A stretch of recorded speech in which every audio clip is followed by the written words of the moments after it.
ಖಾಸಗಿ bus ಚಾಲಕರಿಬ್ಬರು time ವಿಚಾರದಲ್ಲಿ ಹೊಡೆದಾಡಿಕೊಂಡ ಘಟನೆ ಉಡುಪಿಯ ಉಚ್ಚಿಲಪೇಟೆಯಲ್ಲಿ ನಡೆದಿದೆ. ಮಂಗಳೂರಿನಿಂದ ಉಡುಪಿಗೆ ಬರುತ್ತಿದ್ದ ವಿಶಾಲ್ ಹೆಸರಿನ ಖಾಸಗಿ ಬಸ್ ಹಾಗೂ ನವದುರ್ಗ ಹೆಸರಿನ ಚಾಲಕರು ಹೊಡೆದಾಡಿಕೊಂಡಿದ್ದಾರೆ.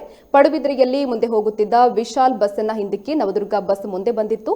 ಹಿಂದಿನಿಂದ ಬಂದ ವಿಶಾಲ್ ಬಸ್ಸಿನ ಚಾಲಕ ಸಿದ್ದಿಕ್ ಎಂಬಾತ ಉಚ್ಚಿಲ ಎಂಬಲ್ಲಿ ಬಸ್ಸಿನಿಂದ ಕೆಳಗೆ ಇಳಿದು ನವದುರ್ಗ ಬಸ್ಸಿನ ಚಾಲಕ ಇಕ್ಬಾಲ್ ಎಂಬವರಿಗೆ ದಂಡಿಸಿದ್ದಾರೆ. ಗಲಾಟೆಯ ತೀವ್ರತೆ ಪಡಿತಾ ಇದ್ದಂತೆ ಪಡುಬಿದ್ರೆ ಪೊಲೀಸರು ಸ್ಥಳಕ್ಕೆ ಆಗಮಿಸಿ ಎರಡು ಬಸ್ಗಳನ್ನು ಸೀಸ್ ಮಾಡಿದ್ದಾರೆ.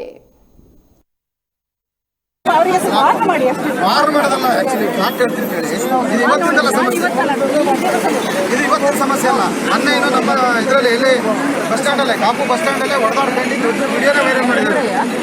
ಇವರೇ ಅಂತಲ್ಲ, ಇಡೀ ಟೀಮೇ ಎಲ್ಲ ವೈರಲ್ ಮಾಡಿದ್ದಾರೆ. ನೋಡಿ, ನೀವು ಒಬ್ರಿಗೆ ನೋಡಿ ಮೇಡಮ್, ಎಲ್ರಿಗೂ ಅರ್ಜೆಂಟ್ ಇರ್ತದೆ. ನೋಡಿ, ಎಲ್ರಿಗೂ ಅರ್ಜೆಂಟ್ ಇರ್ತದೆ. ನಿಮ್ಗೆ ಏನ್ ಪ್ರಾಬ್ಲಮ್? ನಿಮ್ಗೆ ಟೈಮಿಗೆ ಮುಟ್ಬೇಕು, ಅಷ್ಟೇ ಪ್ರಾಬ್ಲಮ್. ಮತ್ತೆ ಕಾನೂನನ್ನು ಕೈದಿಗಳು ಉಂಟಾ? ಕೇಸ್ ಹಾಕ್ಲಿಲ್ಲ ಮತ್ತೆಂತ? ನೀವು ಯಾಕೆ ಅವರಿಗೆ ಸಪೋರ್ಟ್ ಮಾಡಿ ಹೇಳ್ತೀರಿ ಮೇಡಮ್? ನೀವು ಹೋಗಿಲ್ಲ, ನೀವು ಬೇರೆ ಬಸ್ ನಲ್ಲಿ ಹೋಗಿ ಯಾಕೆ ಸಪೋರ್ಟ್ ಮಾಡ್ತೀರಿ ನೀವು? ಹೌದು, ಮತ್ತೆ ಅವರಿಗೆ ಹೇಳಿ, ಕೈ ಹಾಕಿದವನಿಗೆ